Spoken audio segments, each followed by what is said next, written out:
Philipsen est lancé pour aller chercher le premier maillot jaune. Ils ont rêvé, Philipsen, c'est fait. Il s'impose devant William Guirmet. Jasper Philipsen, 10e victoire d'étape sur le Tour et premier maillot jaune pour le Belge.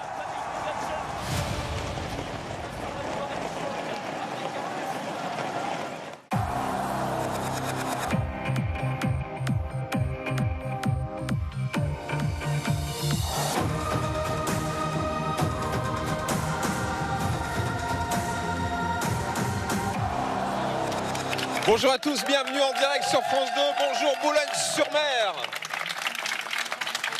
Le Pas-de-Calais à l'honneur aujourd'hui pour cette deuxième étape. Loin-Planck, Boulogne-sur-Mer, 209. Lovin-Planck, Boulogne-sur-Mer, 209 km. C'est la plus longue étape de ce Tour de France. Tout le monde est en place. Marion, Johan, Laurent, Alex et Franck bien sûr. Évidemment on va tout vous dire sur cette étape. Mais d'abord direction le village départ à Lovin-Planck puisque c'est la nouvelle de la matinée. Le départ qui était prévu tout à l'heure dans quelques minutes est retardé d'au moins un quart d'heure. On va retrouver Céline Rousseau. Bonjour Céline, expliquez-nous pourquoi ce départ est retardé. Est-ce que vous avez des informations complémentaires ?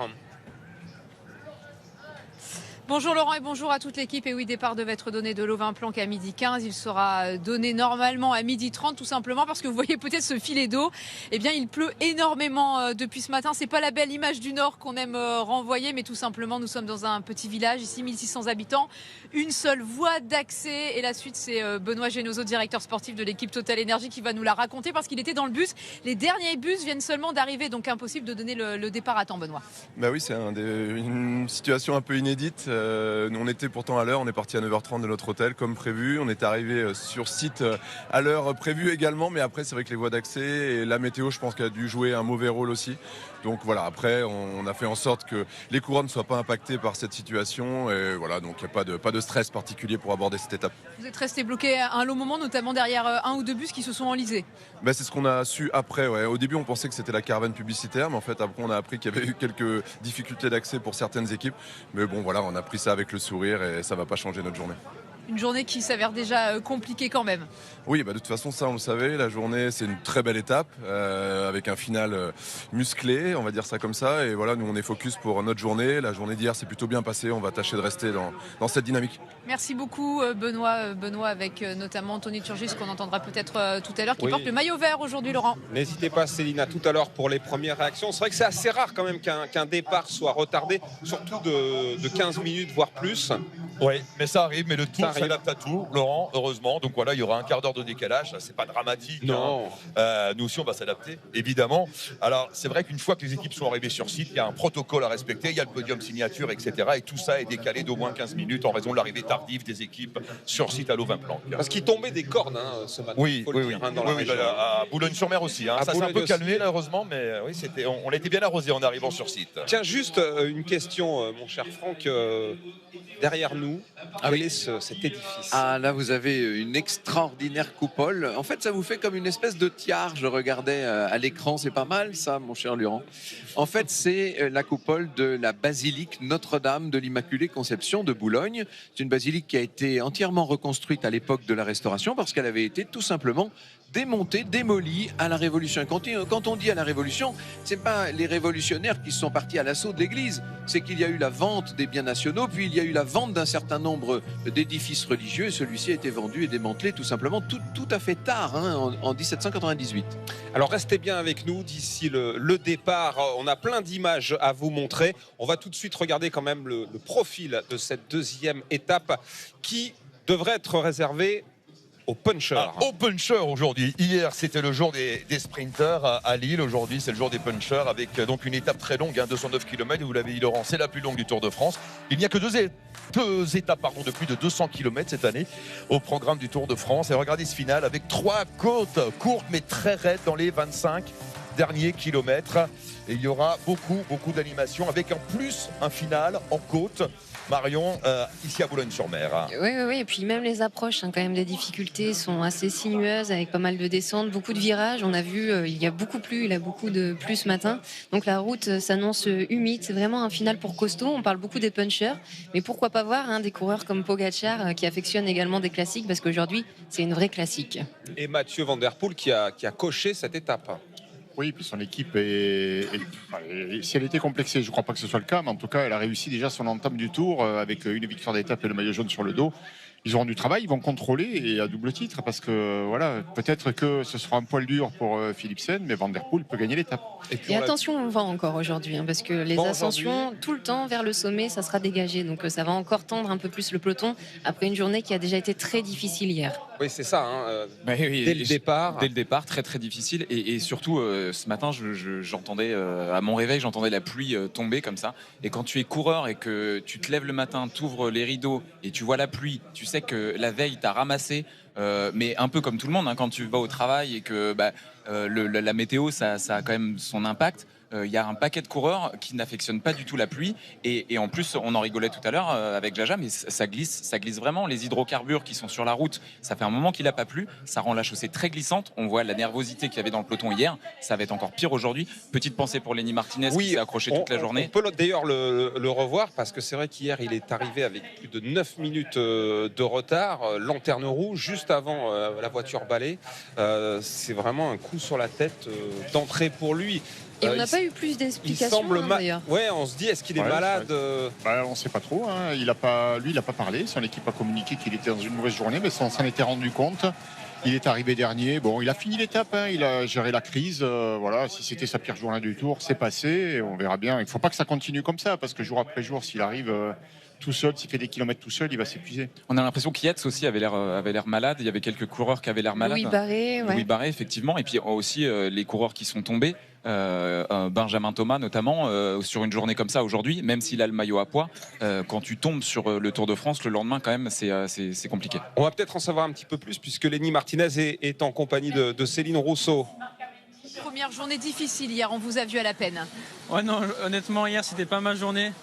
Pas du tout, j'avais pas des bonnes sensations du tout, c'était compliqué avec le peloton qui roulait vite, donc j'espère que dans les prochains jours et aujourd'hui ça va aller mieux. On vous connaît avec des hauts et des bas, souvent quand vous faites une journée difficile, le lendemain vous brillez. Est-ce que vous pensez que ça peut être le cas aujourd'hui, ce soir ? Ouais, j'aimerais bien, honnêtement j'aimerais bien que les jambes soient pas comme hier, mais normalement ça devrait aller. Je pense que ça va se débloquer dans les prochains jours et que j'ai besoin de quelques jours de course pour me remettre dans le rythme un petit peu. Merci beaucoup, merci à vous et bonne étape. Merci. Oui, on n'est pas inquiet pour Lenny, parce que moi je me souviens sur le Critérium du Dauphiné, il y a quelques semaines, le samedi il termine à 35 minutes de Pogacar à Valmeinier et le lendemain il s'impose au sommet du Mont-Cenis. Donc voilà, c'est quelqu'un qui a de la ressource, Lenny.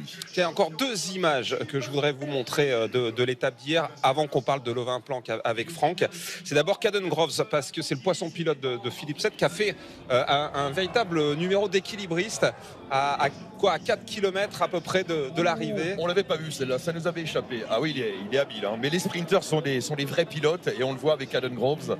C'est Ben O'Connor, la chute de Ben O'Connor, exactement. En fait, il faut s'imaginer que les sprinters, c'est une race un peu à part quand même. C'est des boules de nerfs, ils ont les nerfs à fleur de peau, donc la réaction, elle est rapide. Ah ouais. L'instinct de survie, il est là. Et ce qui est impressionnant, c'est qu'il a failli tomber donc à 4 km de l'arrivée, et puis quelques kilomètres après, c'est lui quand même qui permet à Philipsen de s'imposer. Ça lui met une petite décharge d'adrénaline en fait. Impressionnant. Le final quand t'emmènes un sprint, t'es dans un espèce d'état second, dans un tunnel avec vraiment un truc bestial. Ouais, bestial. T'as de la dopamine, des endorphines, t'es vraiment non mais c'est ça. Oui, je disais, t'as les nerfs à fleur de peau, c'est vrai. Tous les sens sont en éveil.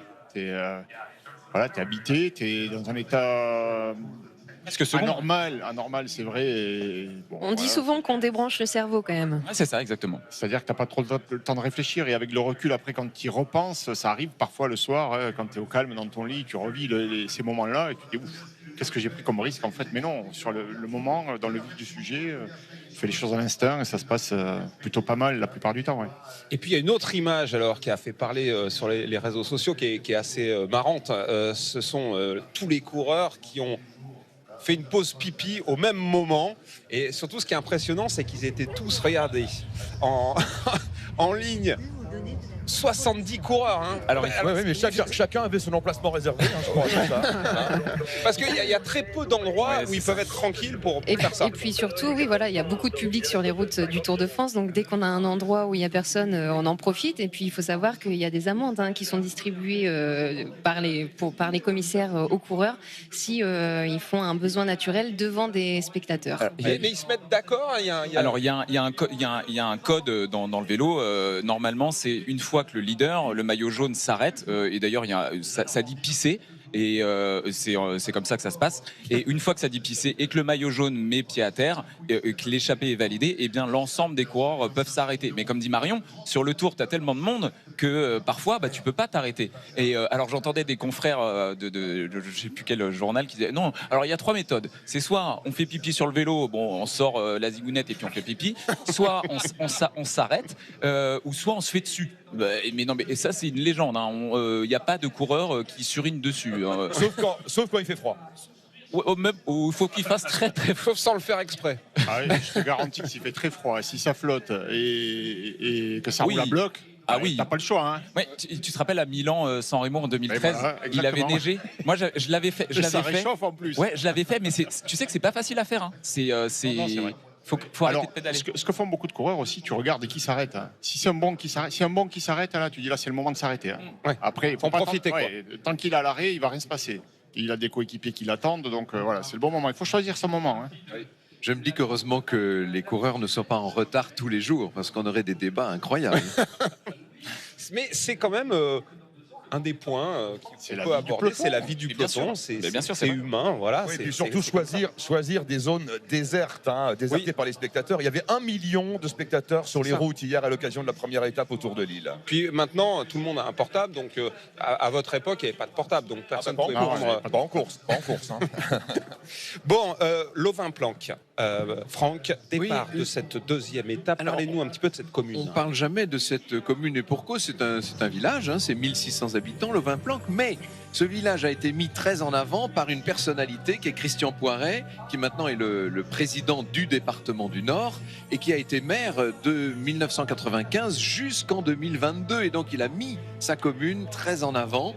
Cette commune, elle est à mi-chemin entre Hénin-Beaumont et Douai. À Hénin-Beaumont, vous avez bien sûr le parc des Îles, qui est sur l'ancienne friche des coqueries de Drocourt. C'était une friche industrielle impossible qui est devenue une très jolie promenade, un beau parc maintenant. Et puis Douai, bien sûr, c'est la ville essentielle. C'est une des 5 perles, une des 5 bonnes villes de Flandre. Vous avez Bruges, Gand, Ypres, Lille et Douai, bien sûr. Alors, Bruges qui est vraiment une ville magnifique. Bruges qui a été entièrement reconstruite au début, à la fin du 19e siècle. C'est la Venise du Nord parce qu'elle a été faite sur un mode qui déjà à l'époque était volontairement touristique. Et puis, ce qu'il faut dire aussi, c'est qu'on est sur la Scarpe, à l'endroit qui servait de frontière naturelle entre le Royaume de France et le comté de Flandre. Et vous imaginez bien que tous ces endroits qui sont des seuils comme ça, qui sont des passages, ont été servis par le destin et notamment par le commerce, parce que c'est là qu'on échangeait d'un côté les draps, la laine, les grains. Enfin bon, c'est un endroit de commerce et de négoce qui a enrichi d'une façon générale la région et Douai tout particulièrement. Alors, vous le savez, nous sommes en direct sur France 2. Le départ aurait dû être donné il y a 4 minutes maintenant. Céline Rousseau, vous êtes avec Thierry Gouvenou, le directeur de l'épreuve. On va en savoir un petit peu plus. Est-ce qu'il a une idée de l'heure de départ ? Eh bien, écoutez, pour l'instant, on reste toujours sur un quart d'heure de départ différé, Thierry. Oui, voilà, on a décidé de décaler le départ à 12h30. C'est vrai que les dernières équipes sont arrivées au parking à midi et il faut quand même un peu de temps de préparation pour sortir les vélos, mettre les bidons sur les vélos, les poches, le ravitaillement dans les poches, etc. Et donc on a décidé de retarder d'un quart d'heure. C'est vrai qu'on a eu beaucoup de difficultés pour faire accéder les équipes au parking. Il a plu beaucoup ce matin et le parking des invités ou des médias était embourbé. Et il y a des véhicules qui ont eu du mal à rentrer dans les parkings et du coup derrière on a eu des gros bouchons et voilà, donc ça c'est des aléas de l'organisation du Tour de France. C'est une petite aventure. Ouais, à chaque jour des aventures, on s'en passerait bien mais bon, on sait s'adapter. C'est rare, mais est-ce que ça vous contrarie parce que c'est déjà l'étape le plus longue, on le disait? Oui, on va arriver un petit peu plus tard. C'est surtout pour les coureurs. Ouais, l'arrivée ce soir sera tardive dans les hôtels. Bon, après, en ce moment, ils roulent vite. Alors peut-être qu'ils vont rattraper le retard. On va voir ça. Au Pichot, pas forcément. Non, le final va être tendu, mais je pense qu'on va avoir une belle course en fin d'étape. Merci beaucoup. Merci pour ces explications, Thierry Gonneau. Oui, moi je suis un peu inquiet pour la gestion des bascules parce qu'on a 2 bascules aujourd'hui. Il y a un quart d'heure de décalage. Ça va mettre le brin dans ma tête, comme on dit. Bien, validé. Et on a un vélo club, du coup, alors on ne sait pas à quelle heure. Hein. C'était prévu vers 17h30, 17h45. Ça sera peut-être un peu plus tard. Cédric Vasseur, régional de l'étape, évidemment l'un des nordistes qui a brillé dans le passé et directeur de Cofidis, sera avec nous dans cette émission. Benoît Durand, alors salut Benoît, il va se balader comme ça tous les jours vers midi 13h auprès du public. Aujourd'hui de Boulogne-sur-Mer, tous les fans de vélo sont là. Oui, tous les fans de vélo sont là. Il y en a qui viennent de très loin. Je vais vous en montrer tout à l'heure, Laurent, qui font d'ailleurs les 3 étapes dans les Hauts-de-France. Et puis il y en a d'autres qui viennent en voisin, comme Jessie, qui habite juste de l'autre côté et qui était déjà là. Vous vous souvenez, il y a 13 ans pour la victoire de Peter Sagan, qui avait fini comme ça sur la ligne. C'est ça, il y avait eu la fameuse montée au niveau de la porte Gaillol. Et puis Sylvain Chavanel a été victime d'une chute. Et à ce moment-là, Peter Sagan lui a volé la vedette, comme on dirait. Et puis victoire d'étape au niveau du stade de la Libération. Ça reste un souvenir marqué, la chute de Sylvain Chavanel. Et cette côte là, cette montée comme ça finale, vous l'avez testé vous? La Grand Rue. Oui. Moi je ne fais pas particulièrement de vélo. J'ai déjà des conditions physiques personnelles un peu compliquées. Mais déjà la montée à pied c'est pas mal. Et je peux vous dire qu'au bout de 200 bornes, ça promet un dernier kilomètre assez disputé. Et il peut avoir, je pense, c'est une étape pour moi assez ouverte aujourd'hui. C'est qui votre chouchou, votre favori? Pogačar. Pogačar aujourd'hui? Moi, c'est mon favori. Après, j'aimerais bien qu'il gagne l'étape à Boulogne. Ouais, pour moi, c'est très symbolique. Pas mal Pogačar, Laurent, pour gagner ici. Très bien. En plus, aujourd'hui, il va. Non, oui, il s'est fait mettre un peu dans les cordes hier, quand même. La formation Ultime Emirates et puis Pogačar. Alors, dans les cordes, oui et non, mais un petit peu quand même.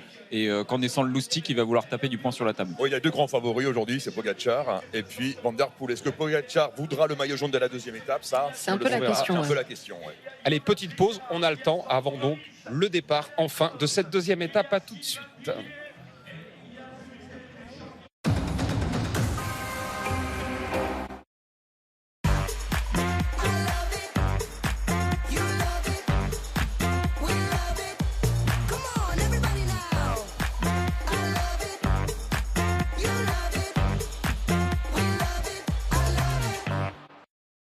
Peu importe d'où l'on vient, on veut tous aller plus loin.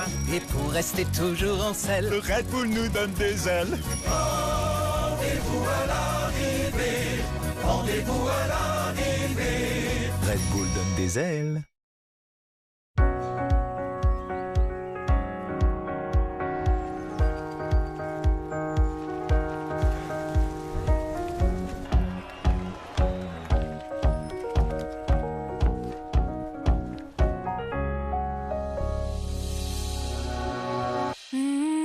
Groupama est là et soutient les passionnés de vélo. Nous avons déjà offert à plus de 15 000 cyclistes amateurs un maillot aux couleurs de leur club. Groupama, toujours là pour moi.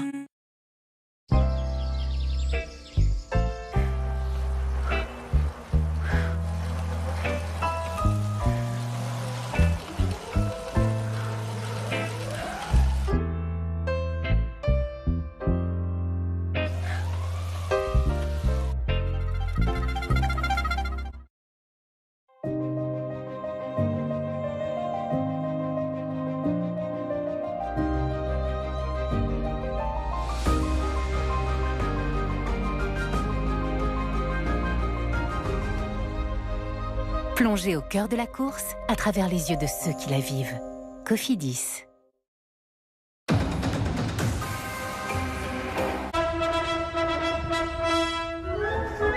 En direct du Champ de Mars, vivez un grand moment festif et populaire, le concert de Paris.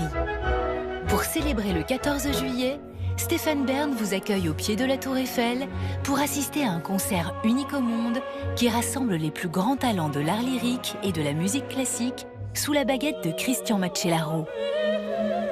Pour clôturer la soirée, assistez au spectacle offert par la ville de Paris, un feu d'artifice grandiose entouré du ballet de 1000 drones.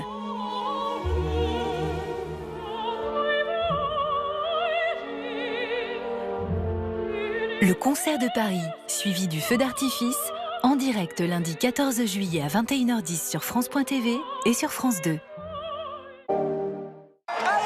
Au plus proche du Tour de France avec Leclerc, partenaire majeur. Le Tour de France avec Chris, partenaire majeur. Vous regardez le Tour de France avec Skoda, partenaire majeur.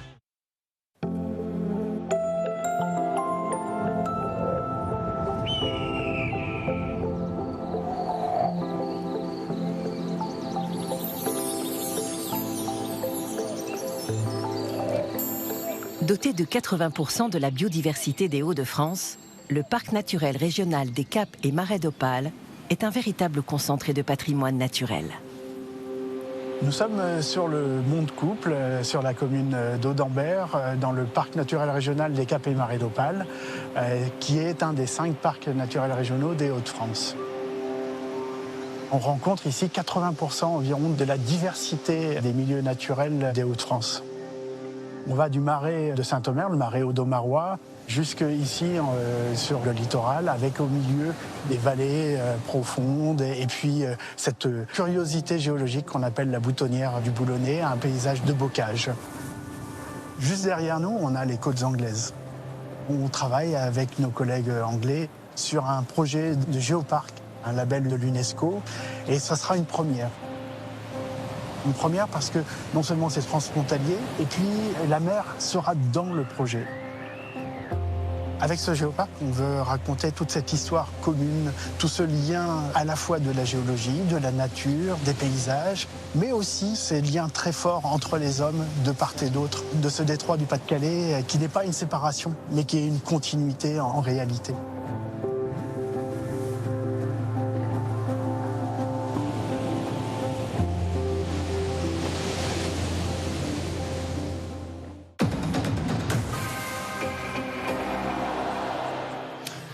Et à quelques minutes maintenant du départ de cette deuxième étape, Franck, on va rester un petit peu dans l'univers animalier. Quelque chose de plus marin. Nausicaa, voilà. Vous savez combien il y a d'espèces à Nausicaa? Nausicaa, c'est le centre national de la mer. C'est un gigantesque complexe pour faire connaître ici à Boulogne-sur-Mer, ici où nous sommes nous, à l'arrivée, pour faire connaître la vie marine.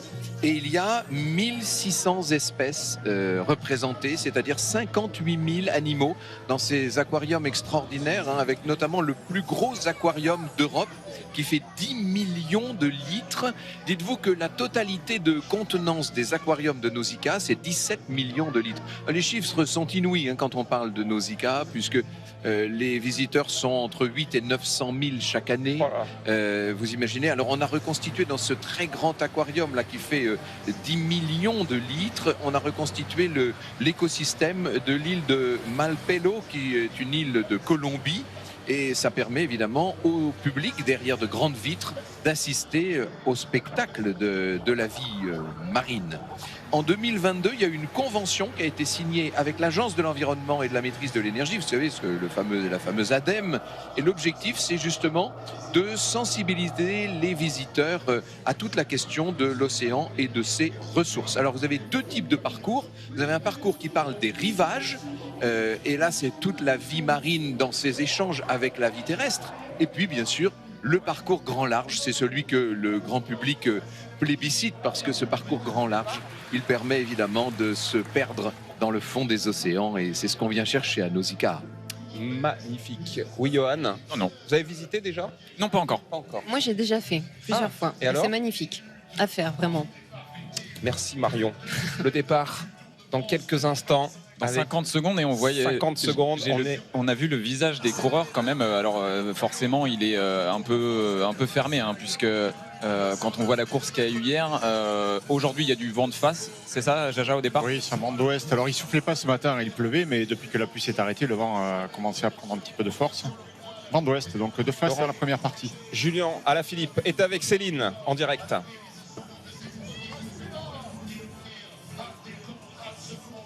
T'as de l'antenne là, j'ai rien moi. Oui, Céline, allez-y, c'est bien en direct avec Julien. Il va louper le départ, Julien. Ouais. Faut faire vite. Oui, c'est bon, je l'ai. Allez-y, Céline. Oui, excusez-moi, un petit mot. C'est un peu compliqué ce matin avec Julien Alaphilippe en direct. À quelques secondes du départ, est-ce que c'est une étape pour vous, Julien, ce matin?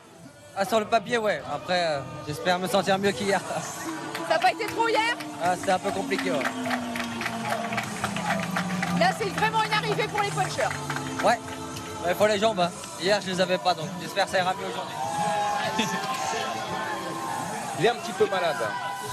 Oui, c'est vrai que sur le papier, comme il le dit, c'est une belle étape pour lui. Il sortait d'un beau Tour de Suisse avec plein d'envie, lui qui revient sur les routes du Tour de France, mais malheureusement, depuis milieu de semaine, c'est un peu compliqué pour Julien qui est pris des bronches. Donc voilà, hier il a vraiment passé une journée galère où il s'accrochait dans les roues, distancé parfois dans les difficultés, il revenait au sommet. C'est vrai que c'est dommage, parce que là, une arrivée comme ça. Mentalement, c'est quand même compliqué parce que tu arrives en pleine forme et puis les 10 premiers jours de course sont quand même les jours qui lui correspondent le mieux sur le Tour. Et malheureusement, quand tu arrives diminué, c'est quand même compliqué de peser. Et en plus, il a reconnu le final, je crois. Deux fois. Et je suis en train de voir qu'il y a Anthony Turgis en vert là, sur la ligne de départ. Oui. Bien vu, Johan. Il est troisième au classement du maillot vert. Troisième au classement du maillot vert. Binyam Girmay, normalement. Maillot blanc. Girmay, il porte le maillot blanc. Il est premier du classement, donc il a l'obligation de le porter. Et bien sûr, le maillot jaune, Philipsen. Mais quand même, Anthony, c'est peut-être une étape qui peut lui correspondre. Oui, c'est ce qu'on a mentionné Van Der Poel et puis Pogacar, parce que c'est sûr que c'est des archives favoris, mais Anthony peut faire un sacré truc aussi. Ça dépend pour tous ces garçons qui ont une bonne pointe de vitesse du comportement des leaders, j'ai envie de dire, de Remco Evenepoel. On parlait de Pogacar qui était un petit peu chahuté hier dans le final. Moi, je pense plus à Remco qui a du temps à reprendre déjà. Et justement, Anthony Turgis est avec Céline. C'était il y a quelques instants avant le départ. Elle est sur son porte-bagages. Non, Céline maintenant fait des interviews à vélo. Allez-y, Céline. C'est une arrivée un peu compliquée pour les coureurs ce matin, mais on a le plaisir de voir Anthony Turgis en vert pour la première fois. Oui, pour la première fois, je suis content. Voilà. Hier, j'ai suivi l'intermédiaire, j'étais bien positionné. Je voulais quand même en garder au cas où pour le final, si c'était bien rythmé, ça n'a pas loupé. C'était rythmé avec du vent et des bordures, ce que j'apprécie. Donc une journée bien sous tension et puis voilà, avec un sprint réduit. Je suis content, j'arrive à trouver l'ouverture, j'arrive à remonter justement Girmay au 100 mètres et il me manque un petit peu sur la fin et donc on verra les sprints suivants, mais en tout cas de porter un maillot sur le Tour de France c'est toujours un honneur. Alors on rappelle que vous portez ce maillot vert parce que Jasper Philipsen, grand vainqueur hier, porte déjà le maillot jaune, mais ce n'était pas arrivé pour l'équipe depuis une dizaine d'années aussi. Oui, c'est ça, c'est depuis 2014, donc effectivement je suis troisième au général du sprint. Ça fait pareil pour Girmay qui est aussi meilleur jeune, donc ça prime sur le maillot vert. Donc, mais bon, il fallait quand même être troisième du classement et c'est ma place. Donc je porte le maillot vert et je suis tout à fait content. Avec fierté, Anthony, c'est une étape qui peut vous plaire aujourd'hui. Oui, c'est sûr qu'on est déjà passé sur ces routes-là. J'ai déjà fait aux 4 jours de Dunkerque. Donc c'est sûr qu'il y a des sacrées belles montées à la fin. Il va falloir les passer avant d'avoir une opportunité pour un sprint. Après, on a vu qu'hier, les grands leaders pour le classement général montent déjà les crocs. Donc à partir de là, on sait qu'il y aura de la course. Il va falloir d'abord passer ça et puis ensuite, on verra sur le final. Merci beaucoup, Anthony. Merci, Anthony Turgis. Il y avait combien de fictifs aujourd'hui 9 km. 9 km 5. Ouais. Et au total, sur l'ensemble des étapes en ligne, il y a 150 km de fictifs. Une étape de plus. C'est comme si on rajoutait une étape au programme du Tour, en fait. C'est pour aussi découvrir les villes de départ. Quand tu fais ça, plus. C'est pour Franck Ferrand, en fait. Surtout pour sortir des agglomérations avant de lancer la course. C'est surtout ça, à la base, le fictif. Oui, parce que le kilomètre 0, il n'est pas placé n'importe où. On essaye vraiment de le faire dans une longue ligne droite. À la sortie d'une agglomération. Benoît, vous êtes avec le public de Boulogne-sur-Mer, ici, à l'arrivée. Oui, et je vous avais promis, Laurent, de vous montrer à la fois des gens qui sont de Boulogne et puis aussi des gens qui viennent d'un peu plus loin et qui vont faire même plusieurs étapes. Ils vont pas faire l'étape supplémentaire avec le fictif, mais ils en font 3 au moins. C'est le cas de Jean-Jacques et de Timéo qui étaient à Lille déjà hier. C'était bien déjà hier, non ? Ouais, très bonne ambiance. On était placés au Mont-Noir et franchement, c'était vraiment pas mal. Et alors aujourd'hui, Boulogne, pas mal non plus ? Aujourd'hui, Boulogne, on va redescendre un petit peu pour essayer de voir le maximum de l'arrivée. Et demain, on part à Dakar. Et après, peut-être Amiens, c'est ça ? Peut-être Amiens, on va voir. Alors ce qui est incroyable, Laurent, c'est que Jean-Jacques a calé ça depuis 9 mois, déjà depuis qu'il a appris le parcours du Tour. Il a fallu convaincre Gwenaëlle, sa femme qui est juste derrière, et qui avec la petite dernière, Alice, c'est ça qui a 4 mois. C'est ça, ouais. Alice, 4 mois, qui découvre son premier Tour de France. Et de toute façon, voilà, c'était prévu, il fallait qu'on soit là, donc on l'a fait. Et Gwenaëlle, il a réussi à vous convaincre alors ? Pas le choix, tous les ans, quand il arrive, le Tour de France, on le fait, même s'il n'est pas dans le Nord. Ah oui, d'accord, donc ça peut être très loin alors les déplacements. C'est ça, ouais, ça dépend du parcours. Donc vers septembre-octobre, on regarde toujours le parcours, on voit où on peut se positionner. Et puis voilà. Vous avez fait quoi alors de très loin par exemple?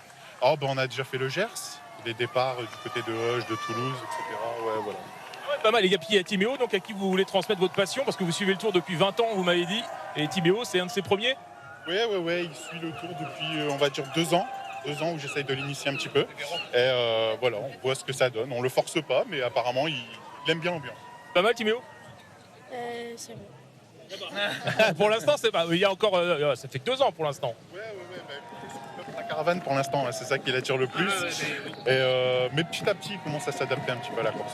Et le favori, vous m'avez dit aujourd'hui pour vous, c'est Julien? J'aimerais bien Julien. Ouais, Marion nous a dit qu'il avait repéré le parcours plusieurs fois, donc on espère. Ah, vous lui avez dit?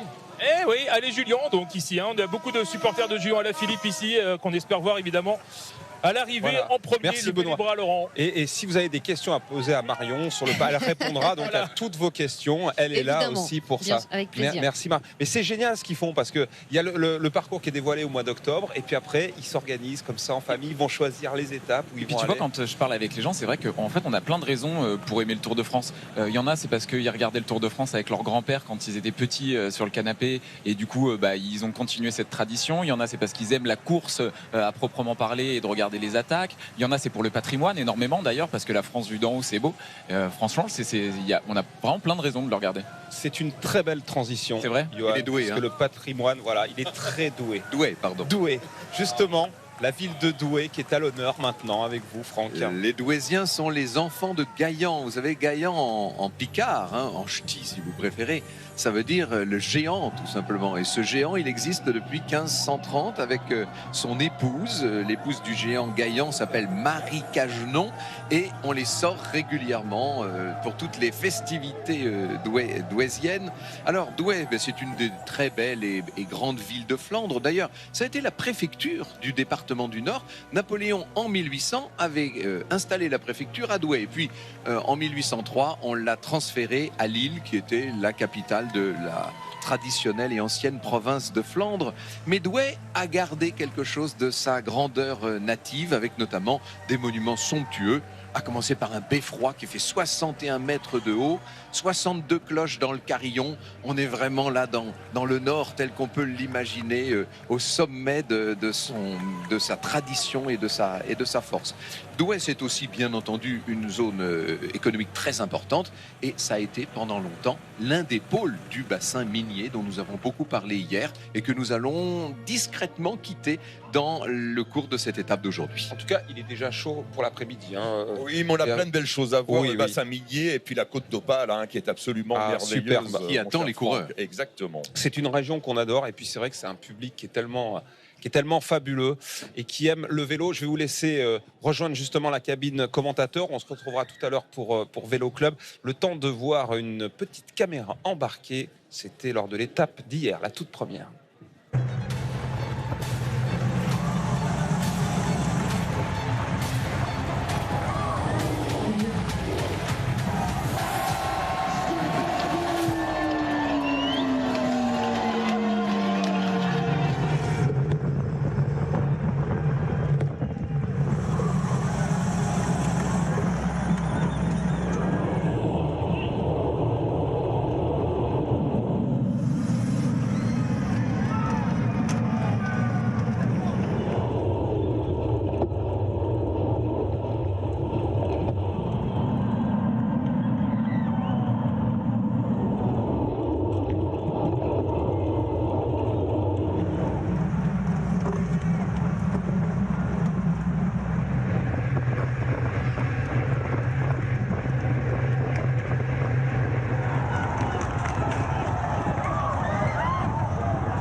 Voilà, dans quelques instants, le départ réel. Nous sommes ici à Boulogne-sur-Mer avec plein de mouettes. Ah, on les entend. Oui, avec la chance que de j'ai, nous. moi je vais. Oui. Et puis en plus, t'es en Vous blanc. êtes en blanc en plus. Ouais. Dans les cheveux, comme ça, Ça un serait petit rigolo, peu ça. un petit peu de gel. Un mot encore sur cette étape qui nous attend.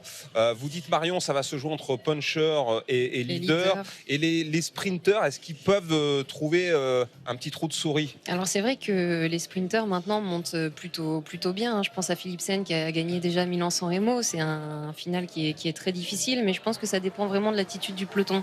La journée sera une nouvelle fois très nerveuse. 200 km, elle est plus dure qu'il n'y paraît. 2500 mètres de dénivelé positif. Et surtout toutes les difficultés répertoriées dans les 30-40 derniers kilomètres de course.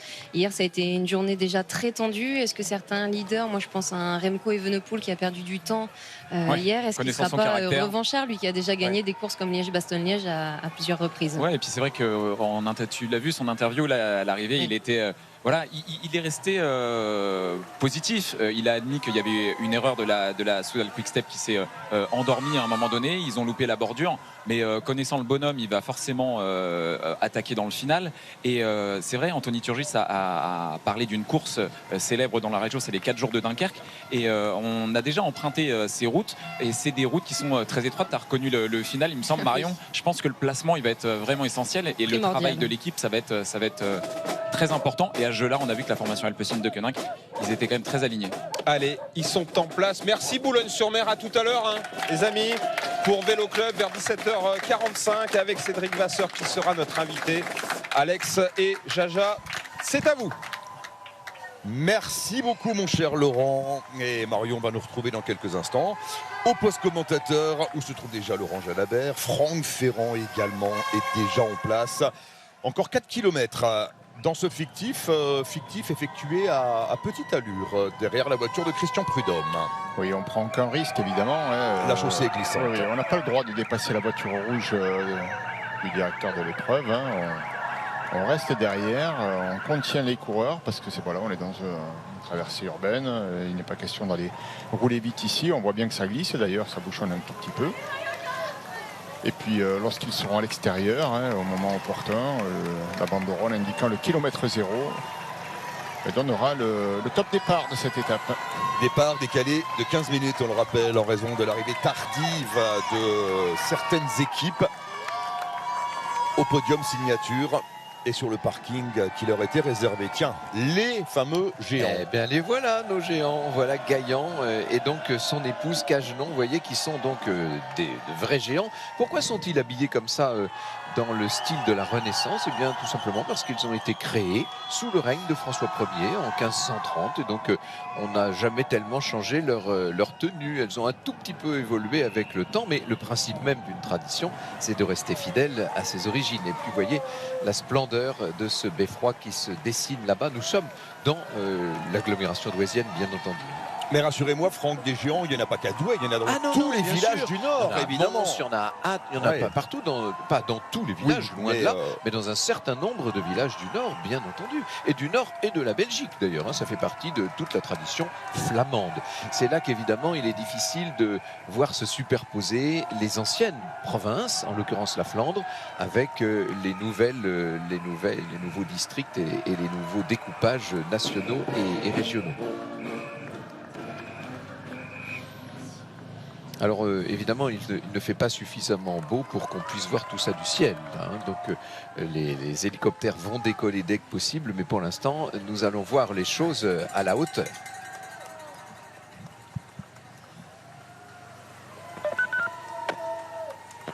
Mostly headwind in the start here, but let's just start sharp and float around, be efficient, okay?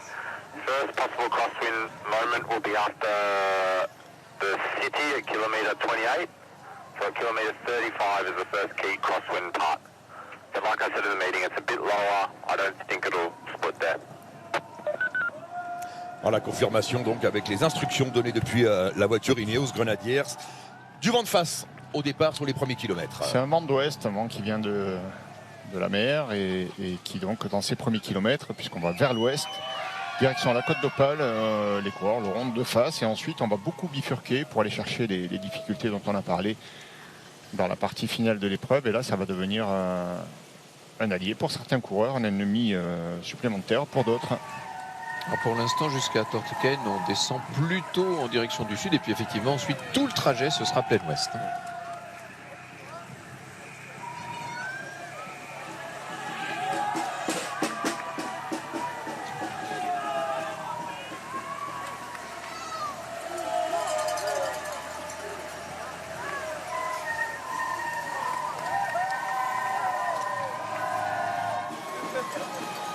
C'est peut-être le moment de dire un mot de tout cet habitat de briques, hein, puisque nous sommes dans des villes qui sont d'abord et avant tout vouées à la brique et à l'ardoise, comme vous pouvez le voir. Et évidemment, la pierre de taille est assez peu présente dans cette région. On aura l'occasion d'ailleurs de revenir un peu sur la géologie et sur la nature des sols de toute cette région que nous allons traverser aujourd'hui. On en a parlé un tout petit peu hier, mais vous verrez que nous allons changer de sol à mesure que nous avancerons en direction de la côte et de Boulogne-sur-Mer.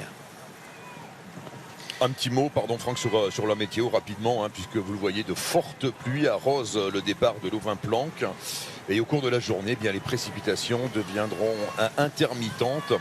Mais il est possible que ces précipitations persistent durant toute l'étape. Et ça, Marion, c'est une donnée très importante aujourd'hui, la météo, la pluie. Ouais, évidemment. Il y a certains coureurs qui sont plus à l'aise sous la pluie que d'autres. Ça fait un long moment qu'il n'a pas plu partout en France, hein, j'ai l'impression. Et donc, les routes seront rendues glissantes. Et on a fait le final de l'étape avec différentes ascensions à aller escalader. Et l'approche n'est jamais simple, hein, avec des descentes qui sont souvent rapides et puis des passages en ville avec pas mal de virages à négocier. Donc ce sera vraiment un facteur à prendre en compte dans le final de l'étape et tout au long de l'étape d'ailleurs. 182 coureurs ont pris le départ de cette deuxième étape du Tour de France. On rappelle hier les abandons des deux spécialiste du contre-la-montre, Filippo Ganna pour l'équipe Ineos Grenadier, et Stéphane Bissegger, le Suisse de la formation Decathlon AG2R, la mondiale. Deux abandons consécutifs à des chutes malheureusement dans le final de l'étape. Alors concernant ces deux abandons, hein, il faut noter qu'il n'y a aucune fracture pour les coureurs, mais on a appliqué le protocole commotion. Ils ne semblaient pas avoir de la maîtrise de je sais pas comment on peut dire ça en fait. Protocole commotion, voilà. Sonné un petit peu, mais ce que j'ai du mal à comprendre, c'est pourquoi on les a laissés finalement repartir au moment où ils sont tombés, revenir dans le peloton, faire quelques kilomètres en course avant de dire maintenant il faut s'arrêter. C'est toujours étonnant. Bon, alors c'est certainement un très, très bon point de pouvoir appliquer ces protocoles, mais en même temps quand tu prépares un Tour de France et que tu es obligé de t'arrêter sur la première étape, c'est toujours un crève-cœur, hein, un peu compliqué à accepter. Surtout Filippo Ganna qui avait quand même axé toute sa préparation sur le Tour de France, hein. Il n'a pas été au Giro, son Tour national. Il avait vraiment cette 5e étape, le contre-la-montre de Caen dans la tête.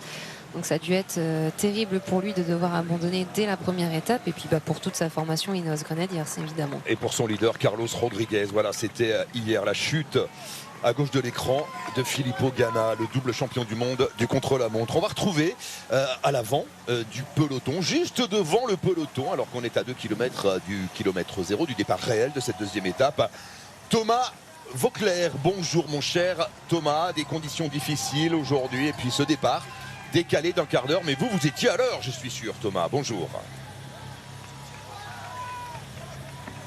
Bonjour Alex, salut tout le monde. Mais évidemment que j'étais à l'heure, même en avance. Mais pas beaucoup, mais on avance quand même.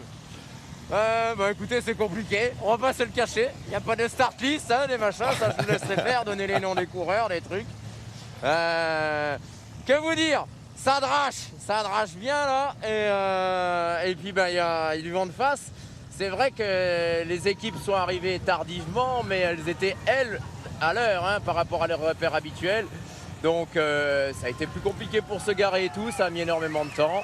Ce qui fait qu'on retarde le départ. Et j'aime autant vous dire qu'en plus, avec le vent de face qu'il y a, même s'il y a de la course, mon pauvre Laurent Louillat, pour le Vélo Club, ça va réduire la durée, hein. On peut d'ores et déjà annoncer qu'il n'y aura pas 44 de moyenne, si en plus vous ajoutez du fait du vent de face, hein.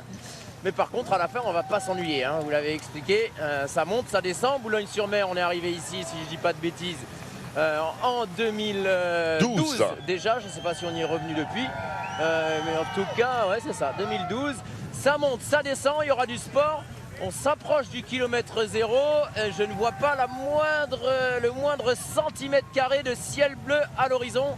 Attention à ce départ fictif, hein, des fois c'est là où on est un peu moins concentré parce que ça roule doucement, il peut y avoir des chutes bêtes.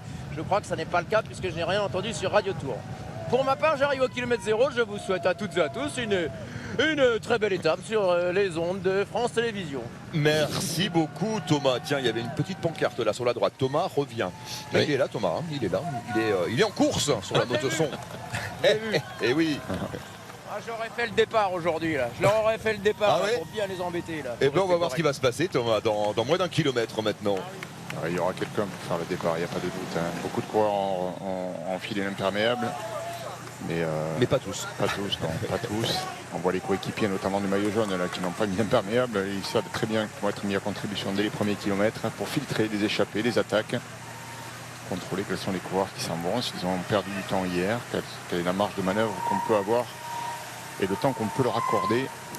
On aperçoit également Bruno Armirail dans les premières positions, juste dans le coffre de la voiture de course de Christian Prudhomme. Peut-être un coureur qui va essayer de faire le départ. Et puis il y a des points évidemment pour le classement de la montagne, le maillot de meilleur grimpeur sur les épaules de Benjamin Thomas. Il y a aujourd'hui 6 points.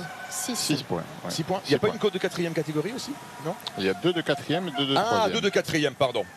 Autant pour moi, oui, c'est vrai. 2 de 4e, 2 de 3e. Alors il n'y a pas beaucoup de points attribués à chaque fois. Hein. La 3e catégorie, c'est 2 points au premier, 1 point au second.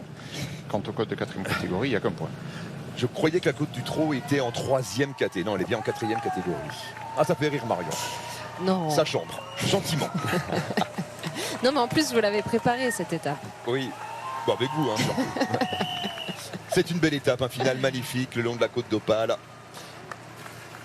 Un final très très nerveux. Les 25 derniers kilomètres vont être spectaculaires, vraiment. Allez, le départ se prépare. Même Christian Prudhomme a sorti l'imperméable. Qui sont prêts, les mains en bas du guidon, prêts à bondir. Hein. Eh oui. Voilà le kilomètre 0. On y arrive et c'est parti. Et ça part au sprint, hein, visiblement. Deuxième étape du Tour de France. Sur les routes du Nord et du Pas-de-Calais. Et Bruno Armirail, ouais, en 3e position. Mais ça suit pour l'instant. Moric. Qui a l'intention de faire l'étape aujourd'hui. Oh là là, le déluge. C'est une averse. Alors il fait pas froid, hein. Heureusement, la température est de 17 degrés. On est loin des températures caniculaires de ces derniers jours, mais voilà. Ça, on attendait, tout le monde attendait la fraîcheur. Bah là, du coup, elle arrive un peu subitement. Mais bon. Et Burgodeau également dans les premières positions, qui a peut-être y aller à son tour, Burgodeau.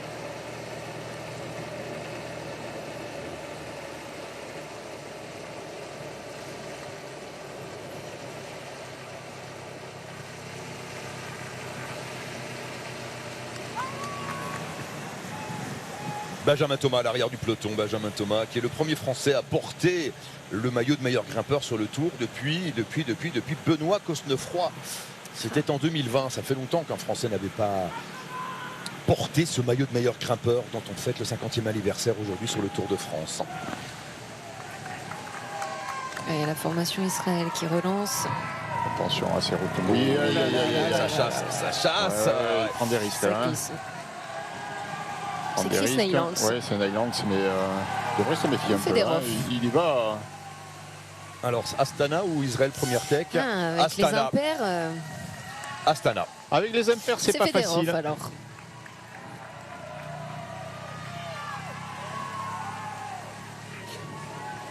C'est l'étape la plus longue du Tour de France. On est parti pour une longue après-midi sur les antennes de France Télévisions. France 2 pour l'instant, mais on va vite changer de chaîne dans quelques secondes, se retrouver sur France 3 et puis à 15h comme d'habitude. Retour sur France 2 pour vivre les 2 dernières heures de course. Là, ce sera un petit peu plus compte tenu du report du départ de 15 minutes.